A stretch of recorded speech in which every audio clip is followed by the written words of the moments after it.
네, 시사본부.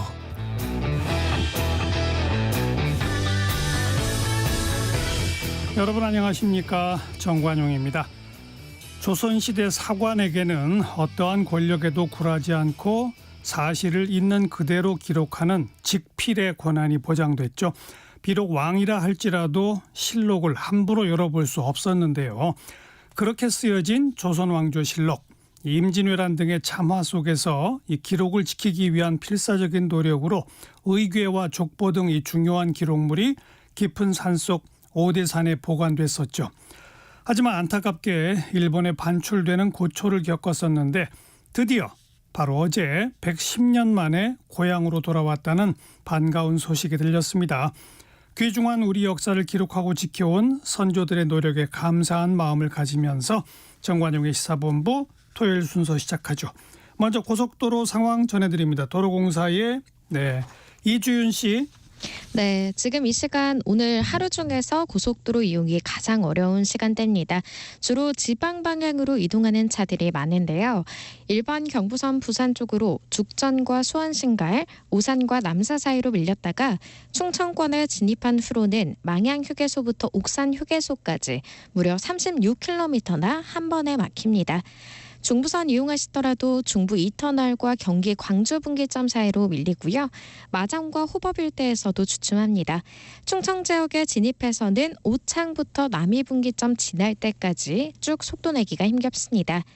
호남 지역과 이어지는 서해안선 목포 방향 상황 많이 어려운 상태는 아닌데요. 그래도 안산과 팔곡터널, 서평택과 서해대교 사이로는 여유가 필요하겠고요. 날이 춥다 보니 강원도로 떠나는 차들은 그리 많지 않습니다. 50번 영동선도 강릉 방향, 마성부터 용인지나 양지까지가 그나마 힘겹고요. 이후로는 여주와 원주 일대에서 잠깐씩만 주춤합니다. 주말을 맞아 나들이 떠나시는 분들 많으실 텐데요. 출발 전 안전띠 착용 꼭 잘해주시기 바랍니다. 지금까지 한국도로공사 교통센터 이주윤이었습니다.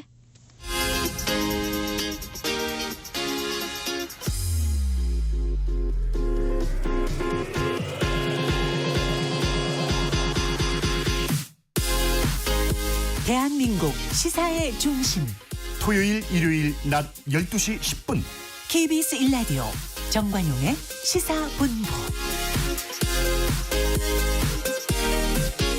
주간 뉴스 브리핑입니다. 내일신문의 박준규 기자, 오늘은 전화로 연결돼 있어요. 박 기자 안녕하세요. 네, 안녕하세요. 지난 9일 국회 본회의에서 국민의힘이 예정했던 필리버스터를 포기하고 이동관 방통위원장 탄핵을 일단 막아낸 거 아닙니까? 그랬더니 민주당은 탄핵을 철회했고 재발의하겠다는 거고, 국민의힘은 본회의에 이미 보고가 된 거니까 민주당이 일방적으로 철회할 수 없다고 주장하는데 이게 누구 말이 맞는 거예요? 예, 현재로서는 민주당의 이야기에 이 사무처가 힘을 실어주고 있는 모습입니다. 아하. 그래서 이 이동관 위원장 탄핵은 민주당이 일정대로 일단은 갈 가능성이 높습니다. 민주당은 재발의한 다음에 이달 30일에 본회의에 보고하고 24시간 후인 12월 1일에 통과시킨다는 계획을 갖고 있습니다. 예. 이 두 날은 여야가 이미 합의된 본회의 개최일이기도 하기 때문에 문제없이 열릴 것으로 예상되고요. 쟁점은 사실상 한 가지입니다. 이 민주당이 본회의에 보고한 이 탄핵안이 일방적으로 철회될 수 있느냐, 이 부분인데, 예.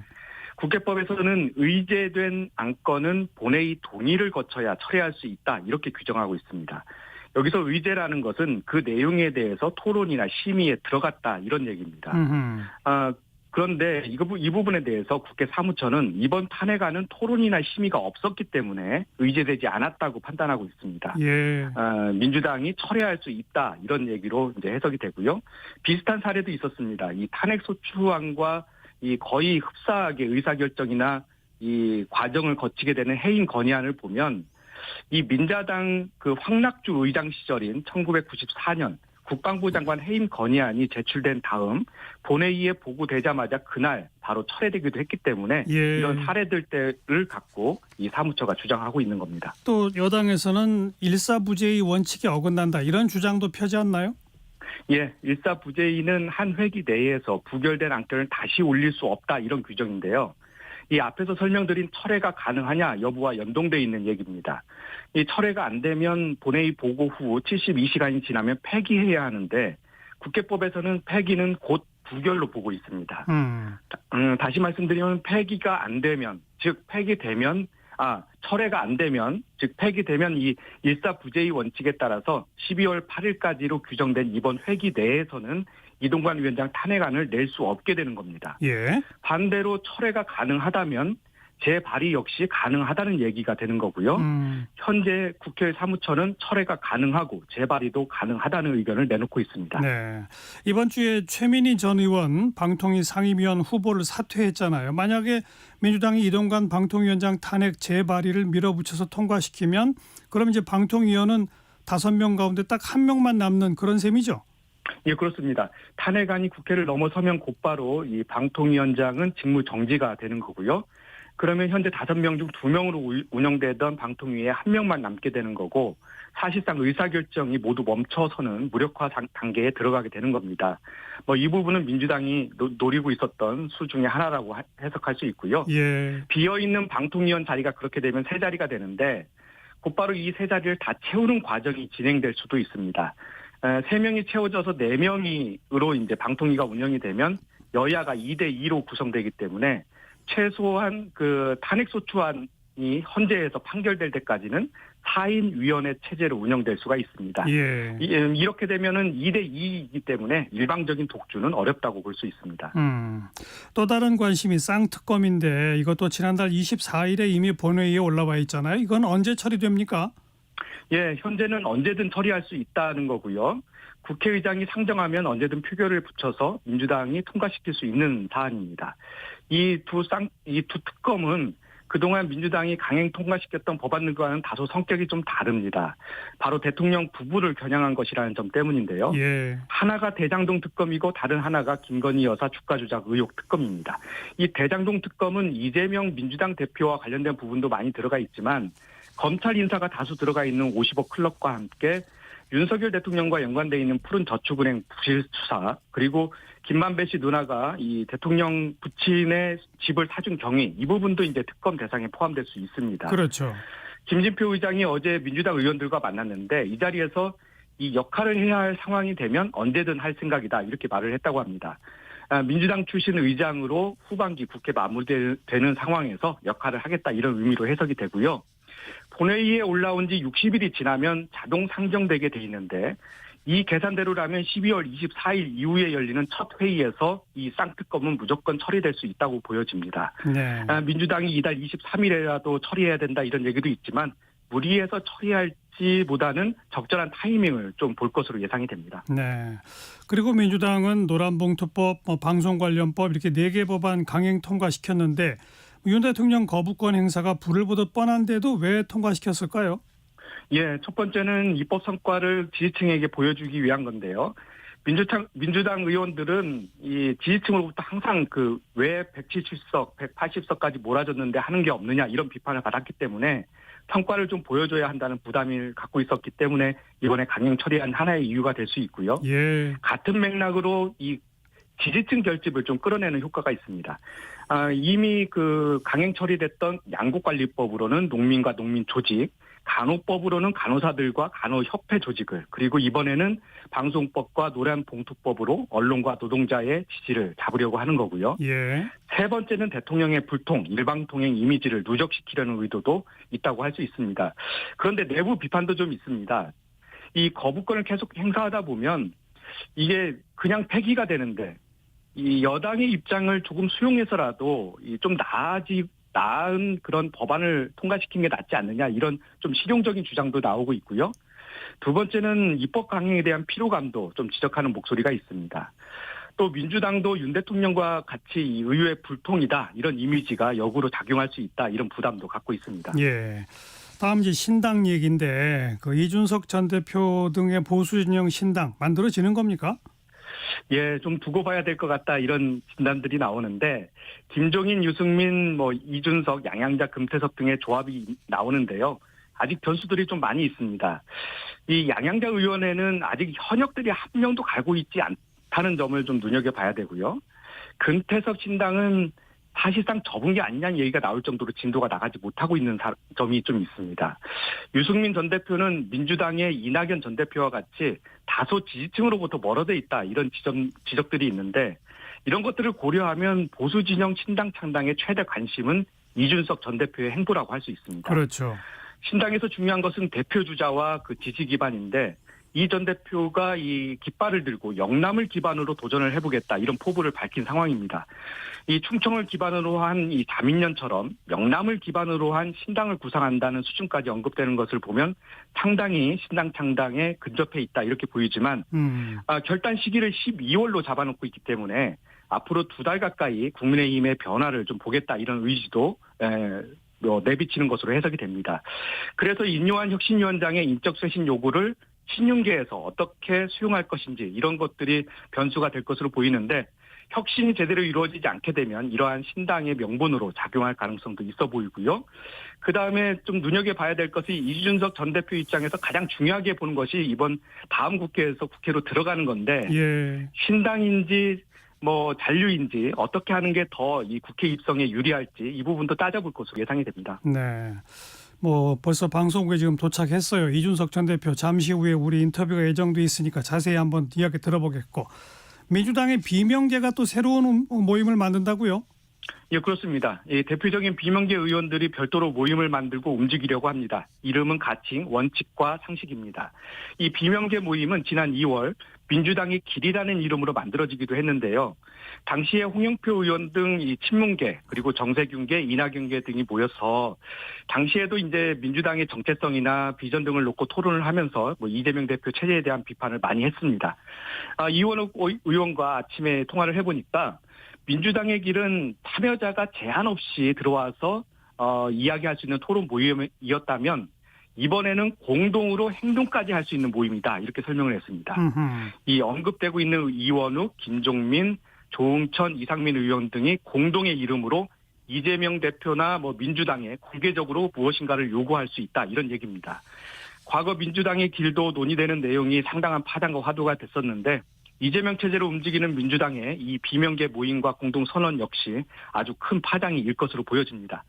아직까지 이들이 노리는 것은 신당 창당이라기보다는 민주당의 변화인데 앞장설 마땅한 리더도 없기 때문에 그럴 수 있을 텐데요.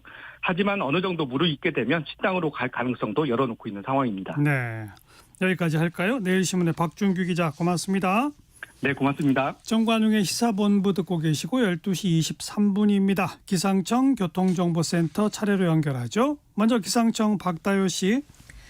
네, 올가을 들어 가장 추운 아침이었습니다. 서울과 대전이 영하 1도까지 떨어지는 등 많은 지역이 올가을 첫 영하권에 접어들었는데요.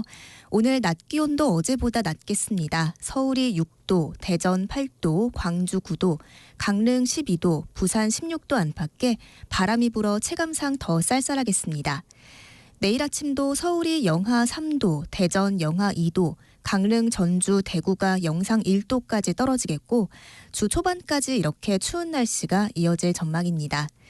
오늘 하늘에 가끔 구름 많은 가운데 해안과 전라권 내륙으로 바람이 강하게 불겠습니다. 주말 동안 울릉도 독도에는 10에서 40mm의 비가 오겠습니다. 내일 오후부터는 제주도에 밤부터 전라 서해안에 비 소식이 있고요. 모레까지 동해안엔 높은 너울이 밀려와 주의가 필요하겠습니다. 지금 서울의 기온은 3.6도, 습도는 39%입니다. 날씨 정보였습니다. 이어서 이 시각 교통정보입니다. KBS 교통정보센터의 임초희 씨입니다. 네, 이 시각 교통정보입니다. 오늘 서울 독립문역에서 경찰청 사이와 삼각지역, 세종대로 일대 그리고 여의도공원 일대에서 각각 대규모 집회가 열립니다. 교통통제로 인해 정체가 점점 심해지고 있고요. 가급적 집회 열리는 곳은 피해서 다른 길로 우회하시거나 대중교통 이용하시기 바랍니다.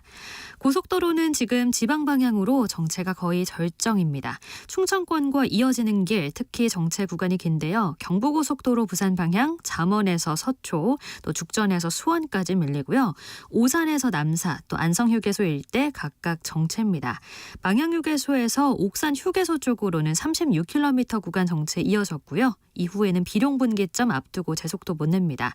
남북권에선 경주 진출로에서 정체입니다.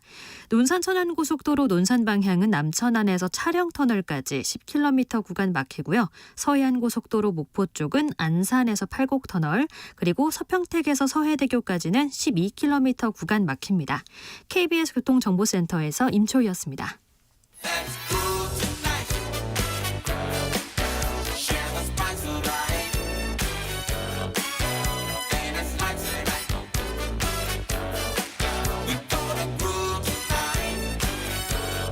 국민 MC 정관용.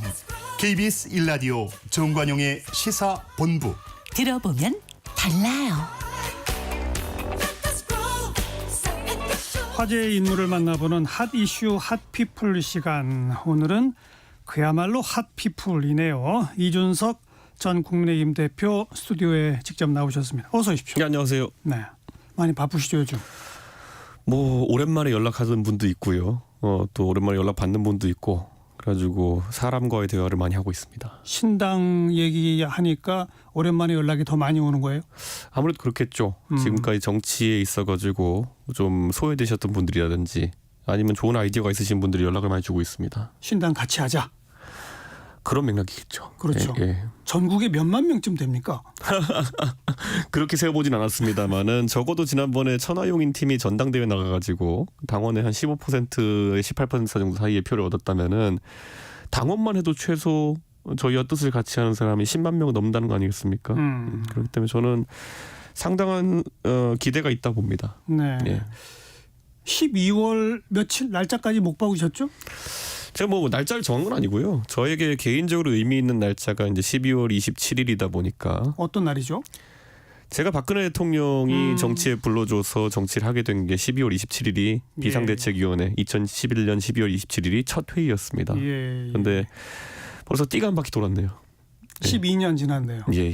그 사이에 제가 정치적으로 뭐 이룬 것도 있다고 어떤 분은 하지만은 반대로 저는 개인적으로 위상이 어떻게 변했을지 모르겠지만 대한민국 정치는 그대로다. 그래서 스스로를 좀 되돌아보는 시간을 가졌던 것 같습니다. 그러니까 그 12월 말 그쯤에 창당을 한다? 결심을 하겠죠 그때는. 그리고 물리적인 뭐 과정들이 있을 텐데 저는 그때까지 이 비상한 상황을 대통령과 당이 전혀 인식하지 못하고 지금같이 그냥 땜지식 처방만 한다면은 저는 총선에서 의미를 찾아야 되거든요.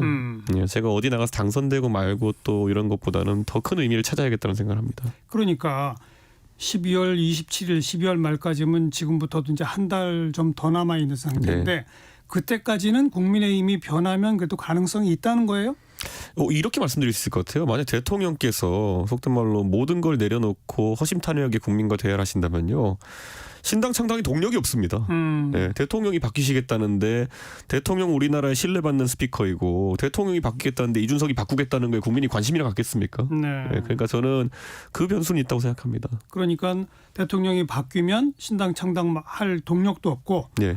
이준석 전 대표는 그냥 국민의힘의 그 일원으로 총선에 나가고 아니면은 제가 그냥 뭐 이번에 쉴 수도 있는 거겠죠. 그렇게 동력이 사라져 버리면요. 제 입장에서는 대통령이 변한다, 바뀐다가 핵심이 뭐예요? 저는 이런 생각을 해요. 대통령께서 사실 검사로 살아오셨기 때문에 검사가 과오를 인정하는 거는 대형 사고입니다. 뭐냐면 검사라는 건 어떤 사람을 범죄자 만드는 사람이기 때문에 멀쩡한 사람 범죄자 만들었고 그 과오를 인정한다 그러면은 이건 검사로서 인생 끝입니다. 그렇기 때문에 아마 그 과정에서 뭐 최대한 신중한 판단을 하겠지만 또 오류 상황에서도 쉽게 그걸 인정할 수 없는 것이 아마 그 직업군의 특성인 것 같은데 국정은 다릅니다. 저는. 국정은 지금 대통령께서 하는 많은 판단들이 영속적으로 나라에 영향을 미치는 것이고요. 그리고 얼마든지 입장을 바꿀 수도 있는 겁니다. 예를 들어 지금 우리가 생각하는 홍범도 장군 흉상 논란이라든지 이런 것들이 되돌릴 수 없는 문제는 아니지 않습니까? 그리고 지금 어쩌면 대통령 당신께서 스타 검사로 있을 때의 모습과 가장 닮아 있는 해병대 수사단장 박정훈 대령에 대한 처우라든지 이런 것들은 대통령의 결심만으로도 많은 것이 바뀔 수 있는 겁니다. 그런데 이거를 안 하는 이유가 오직 과거에 26년 동안 검사로 하셨던 그런 관성 때문인 아닌지 전 요즘 좀 궁금해지는 거고요. 왜냐하면 지금 입장 전환을 안 하실 이유가 없습니다. 그런데 이 일이 장기화되는 것들이 저는 의아합니다. 지금 구체적인 예로 들으신 게 홍범도 장군 흉상 이전, 해병대 수사단장에 대한 징계, 뭐 이 부분 요 두 가지는 어찌 보면 뭐 경제 정책의 기조, 뭐 남북 관계의 기조, 뭐 이런 거보다는 어찌 보면 좀 상징적인 그 팩트 두 가지를 짚으신 거예요. 그렇죠. 이거 말고 크게 정말 구조적으로 변화할 게 또 있나요? 저는 이런 것도 있습니다. 제가 얼마 전에 모 일간지에다가 실론을 기고했는데 거기에 제가 언급했던 것이 대통령께서 아무래도 과거에 두 분의 전직 대통령을 수사하셨다 보니까 대통령이 할 수 있는 것, 할 수 없는 것, 하면 안 되는 것 등에 대해 가지고 매우 그물코를 좁혀놓고 정치를 하고 계신 것 같아요.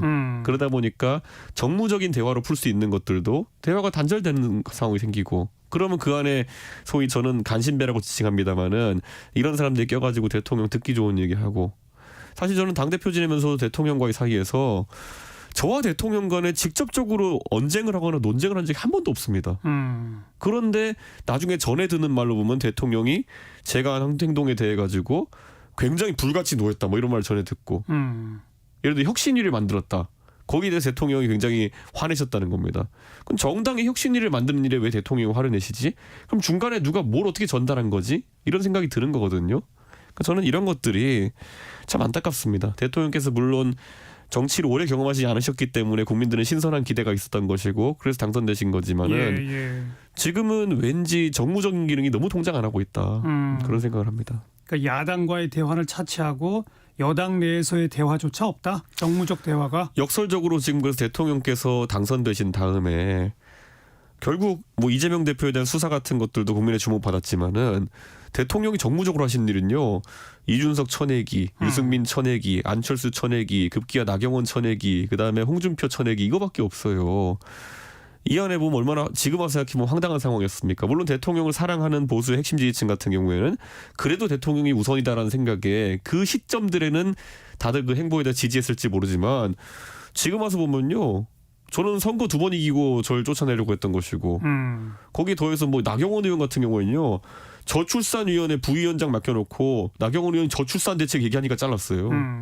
안철수 대표는 본인의 당연한 권리인 전당대회에 출마했더니만은 아무 말도 안 하면 아무 일도 일어나지 않을 것이다. 네. 홍준표 대표는 당의 대표를 2번 지내고 대선 후보까지 하신 원로인데 당에 대해서 지적하니까 뭐 상임고문 해촉해버리고 징계까지 했죠 또. 그러니까 이게 저는 그러니까 그 당시에는 강성 지지층이 봤을 때 그래도 대통령이 우선인지 이러면서 봤겠지만은 지금 다 되짚어 보면요 말이 안 되는 정무적 판단들입니다. 그러니까 이준석, 뭐 유승민, 나경원, 안철수, 홍준표 뭐 어떤 분들은 이제 모든 분들을 포용하고 뭐 이런 표현 쓰던데 저는 이제 포용이라기보다는 권력 투쟁이잖아요. 이것도 하나의. 그러니까. 그동안에 윤 대통령이 권력투쟁 차원에서 모두를 쳐내고 혼자 권력을 독점했다면 스스로의 그 과오를 반성하고 권력을 나눠라 이 요구 아닌가요? 그러니까 저는 제가 권력을 요구했던 것도 아니고 제가 당대표인데 그냥 저는 뺑소니 당한 느낌입니다. 근데 이걸 뭐 회복시키라는 것도 아니고 적어도 인식 자체는 이게 잘못됐다. 그러니까 적어도 이런 일이 반복되지 않기 위한 상징적인 자세의 변화가 있어야 되는데 저 다음에는 유승민이었고 유승민 다음에는 뭐 안철수였고 나경원이었고 이게 반복되지 않습니까? 저는 굉장히 우려가 있다. 알겠습니다. 그러니까 대통령이 진심으로 과오를 인정하고 변화라는 것의 핵심은 여당 내에서 우선 쳐내기 정치로 일관해온 것 과오 인정하고 다시 제자리로 돌려놔야 된다는 거고 또 뭐 홍범도 장군 해병대 수단장 같은 상징적 그런 정책들의 정책 전환이 있어야 한다는 거고 야당과의 대화 이재명 대표 만나고 이런 것도 해야 된다는 거죠? 저는 제가 이렇게 얘기합니다. 대통령께서 때로는 결연한 모습을 보이면서 내가 욕먹더라도 할 수 있는 정책 개혁은 해야 된다 이렇게 말씀하세요. 그럼 대표적으로 그런 정책의 예시가 뭐 증세를 한다든지 아니면 보조금을 깎는다든지 복지를 축소한다든지 이런 논쟁이 있을 텐데요. 저는 이럴 때일수록 야당과의 대화를 강화해야 된다 이런 생각합니다. 우리 국민들 지금 60조 가까이 경제 사정이 안 좋아가지고 세수가 펑크난 거 모르는 사람 없습니다. 더 늘어날지도 몰라요. 그러면 어디선가 분명히 우리가 60조, 70조 정도의 지출을 줄여야 되는 겁니다. 그럼 제가 만약에 대통령의 위치에 있었다면요. 바로 이재명 대표에게 이런 심각한 대화를 할 겁니다. 이재명 대표도 지금 현재 경제 상황 아실 테고 그러면 여야가 각각 어떻게 하면 60조, 70조 정도의 지출을 재구조할 수 있는지 예. 논의했으면 좋겠다. 이재명 대표도 가진 생각을 말해달라. 서로 중요하게 생각하는 예산이 있지만은 서로 그거 안 깎겠다고 고집할 수 있는 상황이 아니지 않느냐. 이재명 대표 거기서 그렇게 대화의장이 열렸는데 안 됩니다. 절대 예산 깎으면 안 되고요. 빚내십시오. 이럴 수는 없는 거 아닙니까? 예. 그럼 얼마나 이재명 대표도 대권 주자인데 무책임해 보이겠습니까? 그러니까 그런 게 이제 정책에서도 지렛대가 돼야 되는데 대통령께서 혼자 구국에 영웅하시려다가 혼자 예산 다 깎고 요금도 다 들어지고 왜 이런 걸 계속 하는지 모르겠어요. 네. 지금 말씀하신 그런 아주 구조적인 변화, 예. 그 가능성이 있다고 보세요? 와, 이게 저도 이제 대선 때 많은 분들이 저한테 왜 그럼 대통령과 그렇게 대통령이 뭘 자꾸 하라 그러고 대통령이 지적을 하느냐. 대선 때 그래가지고 많은 분들이 오히려 저를 질타하신 분도 있었어요. 아니 후보가 하자는 대로 좀 하지. 그런데 후보가 하자는 대로 하면 이길 자신이 도저히 없었어요. 예. 그 시간 한계가 있는 절박함이 있었기 때문에 제가 매우 강하게 거기에 맞설 수밖에 없는 상황이었거든요. 그럼 저는 지금 대통령은 본인이 이번에 총선에서 잘못되면은 본인에게 가장 큰 피해가 온다는 것을 자각을 못 하시는 것 같아요. 저는 근데 이거를 주변에서도 우리 당은 영남 의원들밖에 없기 때문에 지금 영남 의원들은 아니 나만 공천 받으면 되지. 그리고 혹자는 아니 때로는 국회의원 하긴 야당이 더 재밌어 이렇게 생각하는 분도 있는 것 같아요. 근데 책임 있는 여당이고 대통령이라고 한다면은 자각부터 필요한 거죠. 그리고 저는 이게 아까 제가 반성과 상징적인 조치가 필요하다고 계속 얘기하는 게요. 예를 들어 이런 겁니다. 선거 전략도 잘 기억나시겠지만은 이준석이 때문에 크게 이길 선거를 작게 이겼다라고 주장하는 게 현재 윤핵관들과 대통령의 정론이에요. 그럼 이걸 뒤집지 않으면요. 이 안에서 지금 뭐 다른 사람 내세워가지고 피상적으로 무슨 뭐 젊은 세대에 대한 공략을 하느니 아니면 서진 정책을 하느니 해봤자 먹히지가 않는 게요. 그 전에 이준석이 했던 게 표 떨어지는 거라고 아예 부정해놨기 때문에 똑같은 걸 할 수가 없는 거예요. 그러니까 저는 그 미국 프로야구 이런 데 보면은 뭐 밤비노의 저주부터 해서 이런저런 저주 있잖아요. 스스로 저주를 걸어놓고 있는 상황입니다. 저주는 스스로 풀 수밖에 없는 것이고 결자 해지하라고 제가 그때 그 국회에서 기자회견하면서 말씀드렸던 겁니다. 그러니까 그 가능성이 조금 아직은 남아 있어요. 그러니까 12월 말까지 기다려보는 겁니까? 저는 굉장히 적다고 봅니다.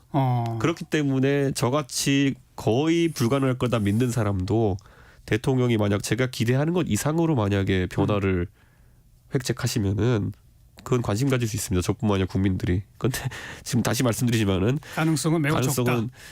그 0과 1 사이 어딘가 퍼센트 정도 있을 겁니다. 0과 1 사이? 예, 0몇 %에 있을 겁니다. 제 생각에는. 그럼 안 된다고 봐야죠 뭐. 저희가 보통 그럼 바로 신당 창당으로 가시지 왜 12월 말까지 기다립니까? 저는 제가 이 당의 초대 당대표고 하기 때문에 당원들이나 지지자들에 대한 예의가 아닙니다. 그거는. 제가 왜냐하면 그랬다가 대통령께서 절박함에 만약에 생각을 바꾸시면은 어떻게 되겠습니까? 그런데 12월 27일 정도면은 물리적인 한계입니다. 마지노선을 넘어간다. 그 이후엔 바뀌셔도 별 의미가 없습니다. 이 말씀 드리는 이유는요. 12월 10일 정도에 예비후보 등록이 시작됩니다. 그렇죠. 그럼 예비후보 등록이 시작되면요. 누가 갑자기 뭘 하려고 그래도요. 여의도에 개미 한 마리 없습니다. 다 지역에 가 있죠. 다 지역에 가가지고 옷 입고 돌아다니는 시기이기 때문에 대통령께서 당과 내가 바뀌어야겠다 이렇게 선언하셔도요. 공허한 메아리가 될 겁니다. 그렇게 되면 국민의힘은 변하지 않고 12월 말을 넘기면 총선에서 어떻게 될까요? 각자 도생하겠죠. 각자 도생이라는 거는 또 지역에 있는 분들은 지역구에서 인사만 하고 다닐 것이고 정책적으로 혼란기가 올 테고요. 제가 또 이것도 언급하지만은 당장 12월 27일에 공교롭게도 소위 쌍특검 표결이 있습니다. 대장동 김건희 쌍특검. 그렇죠. 50억 클럽과 김건희 여사에 대한 특검이 같이 표결이 됩니다. 저는 이런 것들에 대해서 여당이 전략적 판단도 지금 굉장히 미흡하다 보는 것이 이번에 노란봉투법이나 이런 그 정책 현안에 대한 그런 패스트트랙 처리, 강행 처리라는 것들이 사실 대통령이 거부권을 한번 쓰도록 유도하는 거나 마찬가지거든요. 만약 대통령께서 이번에 쓰시고 또 만약에 12월 말에 김건희 여사에 대한 특검에 대해서 거부권을 행사하시면은 대통령의 가장 큰 자산, 그러니까 스타 검사 윤석열 대통령의 가장 큰 자산인 공정과 상식이 상당히 위험해질 수 있습니다. 저는 그때 거의 총선을 앞두고 대형 폭탄이라고 봅니다. 그런데 이런 것들을 여야 협치로 잘 풀어내야 되는 거거든요. 지금. 아직도 요원합니다. 그 길이. 그러니까 그때 거부권 행사하면 총선에 큰 악재. 거부권 행사 안 하고 가면 한참 특검 수사가 진행될 테니까 또 총선의 약재라고 말씀하셨죠.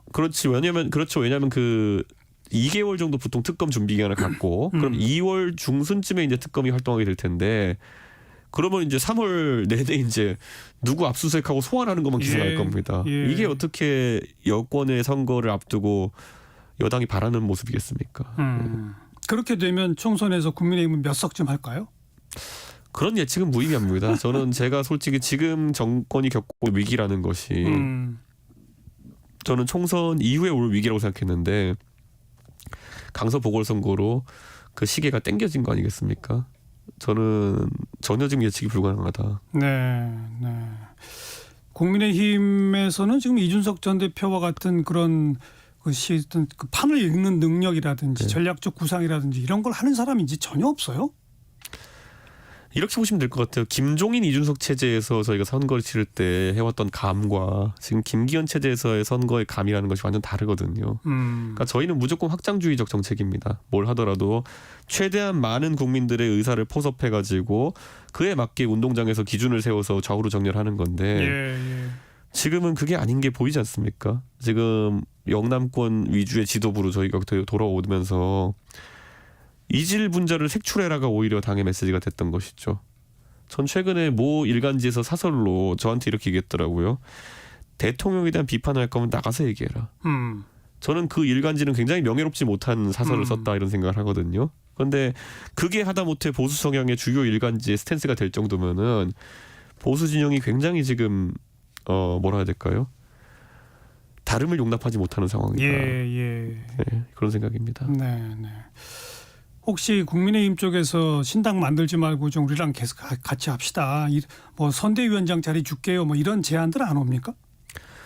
그런 이야기를 아이디어 차원에서 얘기하는 분도 있고 뭐 몇몇 분들이 얘기하시지만은 제가 이런 지하 얘기하는 것이 그렇게 하면 선거 이깁니까?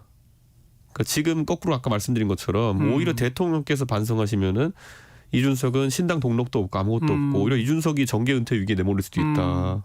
그런데 지금 거꾸로 대통령께서 그럼 변화를 안 보이시고 제가 어떤 역할을 맡았을 때 선거 이길 수 있느냐?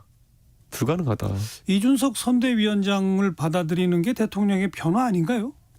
저는 이런 겁니다. 아까 제가 대통령의 상징적인 변화를 나타내는 몇 가지가 있었는데 제가 어떤 역할을 맡았어요.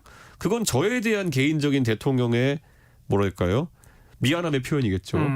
근데 지금 저는 국민들에게 미안할 일이 너무 많다는 생각인 거예요. 아까 말했던 것처럼 그럼 제가 그 상황에서 만약 어떤 역할을 맡아가지고 그러면 대통령께서는 당장 박정훈 대령에 대한 잘못된 조치를 해제하시고 네? 그리고 뭐 이태원 참사 유가족들에게도 다시 한번 만나시고. 진실한 대화를 하시고 근데 이걸 제가 말해야만 하나요 그러면은?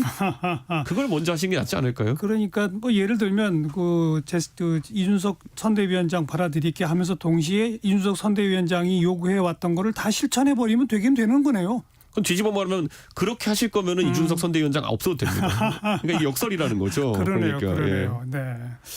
자, 0.몇 %니까 안 된다고 보고 그래도 예의니까 12월 말까지는 기다리겠다는 거고 그러나 기다리는 게 아니라 신당을 만들기 위한 밑그림을 지금 계속 만들어가고 계신 거죠? 지금 단에서는 어차피 사람들을 계속 만나고 있는 것이고 저는 저도 예를 들어 제가 상대적으로 젊은 나이지만은 바른정당과 새로운보수당의 창당에 참여했던 경험이 있습니다. 때문에 이 신당이라는 게 얼마나 어려운 길인지 그리고 참여하신 분들에게 접근할 때는 굉장히 조심스럽게 그분들도 많은 것을 걸고 이제 정치개혁에 동참하시는 거기 때문에 그 과정이 좀 있을 겁니다. 누구누구랑 함께 합니까? 뭐 금태섭, 양향자, 뭐 유승민 또 심지어는 정의당의 유호정, 장혜영 여러 이름이 나오던데 누구누구랑 같이 하는 겁니까? 아무래도 그분들의 공통점을 제가 그냥 뭉뚱그려 보자면요. 공교롭게도 이념과 성향과 정책적 관점은 다 달라요. 그런데 각 당에서 비주류 역할을 하시는 분들인 것 같아요. 맞아요. 네, 그런 공통점 정도가 있는 것 같은데 저는 이런 생각합니다. 저는 제가 사람에 대한 평가를 할 때 아니면 누구에 대해서 관심을 가질 때 결코 다른 사람의 평가를 기준으로 그 사람에 대한 평가를 하지 않습니다. 저도 뭐 듣는 건 많고 하지만은 그래서 어제 금태섭 의원을 제가 이제 따로 만나가지고 이렇게 같이 말을 하게 된 것은 좀 궁금했어요. 금태섭 의원이 밖에서 이제 본인의 검사로서의 전문성이라는 걸 바탕으로 얘기하시는 것도 들어본 적이 있고 흥미롭게 봤지만은 정치개혁의 관점은 어떤 것일까 그런 생각이었는데 그 외에도 노정되어 있는 차이들도 있긴 합니다. 뭐 여성주의 운동에 대한 관점이라든지. 근데 그런 건 차치하고 우선 정치개혁에 대한 관점을 보긴 봤는데 큰 차이는 없었습니다. 하지만 반대로 아주 큰 동질성도 확보되진 않았거든요. 예. 그러니까 금태섭 의원의 그런 어떤 야심이나 이런 건 충분히 깨달았습니다. 저는 적어도 정치할 때 야심이 있는 사람들이 해야 된다는 생각하거든요. 지금 제가 대구나 이런 데 영남 의원들 비만고양이라고 비판했지만은 이분들은 야심보다는 출세욕이 강한 분들 같아가지고 제가 좀 저어했던 거거든요. 그런데 금태섭 의원은 야심이 충분하신 분이고. 거기서 말하는 야심이라는 게 뭐예요? 그냥 출세가 아닌 야심이 뭐예요? 정치에 있어가지고 근본적인 변화를 만들어내겠다는 욕구가 강한 것이죠. 그러니까 사실 저는 허영심이랑 야심이라는 걸 놓고 봤을 때 금태섭 의원님은 허영심보다는 야심이 강한 분이다. 이런 생각이 들었고 그래서 저는 그 부분은 굉장히 높게 평가한다. 근데 이게 이제 같이 당을 할 정도가 되느냐는 지금 만약 판단한다면 선보고 결혼하는 느낌일 겁니다. 근데 요즘 세대는 그렇게 하지 않죠. 연애 기간이 필요하네요. 연애도 그렇지만은 사실 한두 번, 세 번, 네 번 만나가지고 이야기해보는 과정이 필요하겠죠. 금태섭은 그렇고 양향자. 양자 의원님은 제가 뭐 연락 또는 소통도 해본 적이 별로 없기 때문에 정말 미지의 세계입니다. 그렇기 때문에 뭐 기회가 되면 만나 뵐 수는 있겠죠. 그렇군요. 유승민 전 원내대표는 뭐 워낙 오랜 동지였잖아요. 거긴 말 안 해도 압니다. 그런데 거기는 좀 다릅니다. 거기는. 그러니까요. 거기는 이제 유승민 의원이 생각하는 바는 너무 잘할 것 같고요. 그래서 유승민 의원은 당연히 만날 시점에는 만나야죠. 그 정의당의 뭐 유호정, 장혜영 이런 분들은 거기는 저와 뭐 비슷한 세대이고 그래서 그 전에도 뭐 통교해오던 사이지만은 정치를 같이 한다는 생각은 별로 안 해봤습니다. 그리고 그 두 젊은 여성 정치인이 지금까지 정치하면서 본인들이 지향했던 세상이 저랑 일치한 점이 있을까라는 게 제가 오히려 의문이 좀 들고 거꾸로 그분들이 과연 그 세상을 내려놓고 같이 할 수 있을까라는 생각이 들어서 저는 뭐 구체적인 얘기를 아직까지 할 생각은 없습니다. 그분들하고는 좀 선을 그어야 될 필요가 있네요. 저는 솔직히 말하면 뭐 처음에 다 그분들이 이제 센세이션을 일으키면서 정치판에 있었지만은 좋은 기회들이 있었는데 어떤 아젠다를 내세우면서 정치해왔는가에 대해서 일단 기억에 딱 떠오르는 건 여성주의죠. 그 두 분은 특히. 근데 여성주의도 있겠지만은 저는 뭐 여성주의도 여러 갈래가 있거든요. 예를 들어 경력 단절 여성에 대한 이런 관점. 저는 그런 거 굉장히 논의하기 좋아합니다. 경력 단절 여성에 대한 문제를 해결하는 거는 여성주의 아젠다도 아니고 그냥 대한민국의 아젠다입니다. 근데 그게 아니라 그 저희 옛날 가족 오락관 할 때 보면은 남성팀 여성팀 싸우는 것 같이 이렇게 하는 그런 그냥 놀이 같은 식의 그런 어떤 논쟁 같은 거는 저는 싫어하거든요. 그래서 실제 대한민국의 문제를 태클할 수 있는 것들을 만약 그 두 분이 할 수 있다 그러면은 그럼 모르겠지만 지금까지는 알겠습니다. 좀 남성팀 여성팀 가족 오락관 같은 느낌입니다. 민주당 비명계 뭐 이상민 의원 만나신 바 있고 뭐 그쪽과의 뭐 연대 얘기도 나오던데 그건 어떻게 되는 겁니까? 저는 오히려 비명계 분들 같은 경우에는 기성정당 큰 정당을 해보신 분들이기 때문에 굉장히 정치적인 상황을 많이 고려하실 거다 이런 생각을 합니다. 그리고 각각 수도권에서 개인적인 경쟁력도 있으신 의원도 있고요. 그러다 보니까 결국 신당이라는 움직임이 본인들의 추가적인 정치적 그 미래를 담보할 수 있는 그런 어떤 규모나 덩어리가 될 것이냐. 좀 위력적으로 뛰면 합류할 사람이 있을 수도 있다. 그런 그렇죠. 표현 그래서 정도네요. 저는 여기에 있어서 한 12월 중순쯤 돼가지고 많은 사람들이 그 진로를 결정하지 않을까 저는 그런 생각을 하고 있습니다. 국민의힘 현역 의원 가운데는 나와서 함께할 사람이 있을까요? 저는 당연히 있다 보고요. 저는 이런 생각합니다. 인요한 위원장님이 솔직히 5만 사람을 다 쑤셔놔가지고 이런 겁니다. 그 저는 사실 윤핵관들이 이번 정권의 실패에 굉장히 많은 기여를 했다 보거든요. 그래서 저는 우선 국민들이 바라는 거는 외과 수술적으로 윤핵관에 대한 어떤 배제라든지 이런 것들 기대했을 텐데 이런 거 아닙니까? 예전에 YS 같은 경우에도 자고 일하다 보니까 하나회 다 별이 떨어졌다 이런 거잖아요. 그러니까 하나회에 뭐 윤핵관을 비교해서 윤핵관이 불편할 수 있겠습니다만은 하나회 척결 같은 것도 가능했던 이유는 일거에 처리했기 때문입니다. 지금 그런데 굳이 거기에 비유하자면 그 인요한 위원장님은 저기 하나회 여러분 제발 좀 알아서 물러나주지 않으시겠습니까?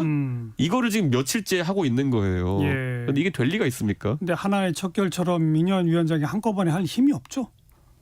권한이 없고. 그러려면 최소한 그 방향에 가깝게 지금은 그 윤핵관 플러스 중진 예. 뭐 영남 이렇게 해서 거의 대부분의 의원을 척결 대상으로 삼아버렸어요. 그러니까 아까 제가 외과 수술적이라는 말씀을 드린 게 정말 문제가 되는 집단을 건드려야지. 알겠습니다. 하나회를 척결해야지 무슨 별 달린 사람은 다 잡아놓겠다 알겠습니다. 이런 식으로 가면 안 되는 거거든요. 아무튼 국민의힘 현역 의원 가운데도 신당에 함께할 사람 당연히 있을 것이다. 영남에 기반을 둔 신당이란 그 언론계의 표현은 대선 동의하세요, 안 하세요? 전혀 동의하지 않습니다. 저는 영남을 기반으로 한 신당이라기보다는 가장 본질적인 정치 개혁에도 두려워하지 않고 갈 수 있는 그런 신당이 되길 바라고요. 예. 저는 그런 의미에서도 광주에서도 비슷한 움직임이 일어나야 된다 생각합니다. 예, 알겠습니다. 예. 저도 언론에서 자꾸 영남 기반 하길래 이건 이준석 전 대표 생각이 아닐 텐데라는 생각이 들어서. 아니 제가 지금까지 정치하면서 적어도 도전을 회피하지 않는다는 예. 의미에서 가장 어려운 영남 도전도 할 수 있다는 얘기지. 그렇죠. 사실 시대착오적이도 영남 신당은. 본인은 대구에 출마합니까? 만약에 가장 어려운 게 그 과제라면은 저는 충분히 할 수 있다 생각합니다. 지난번 그 이뇨한 위원장이 부산 강연장에 왔을 때 네. 영어로 미스터 린턴 해서 이렇게 말씀하신 거에 네. 대한 그 여러 가지 좀 우려 섞인 네. 발언들이 나오잖아요. 예.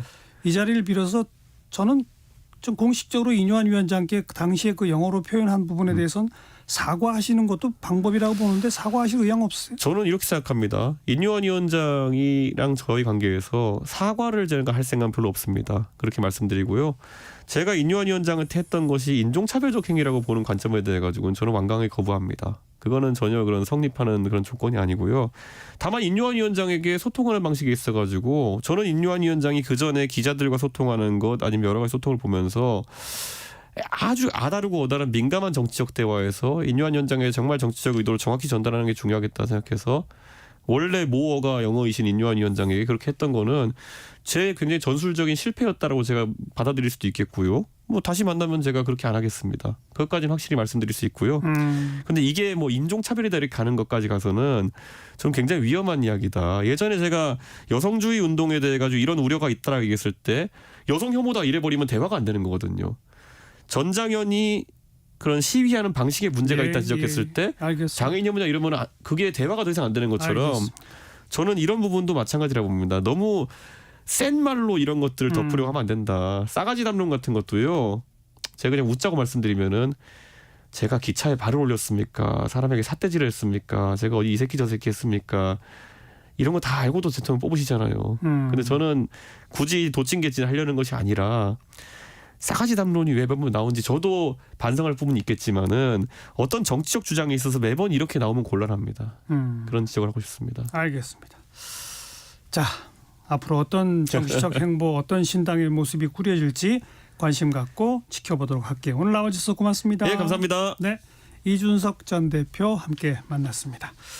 문희옥이 부르는 평행선 잠깐 들으시고요. 저는 1시 2부에 다시 올게요.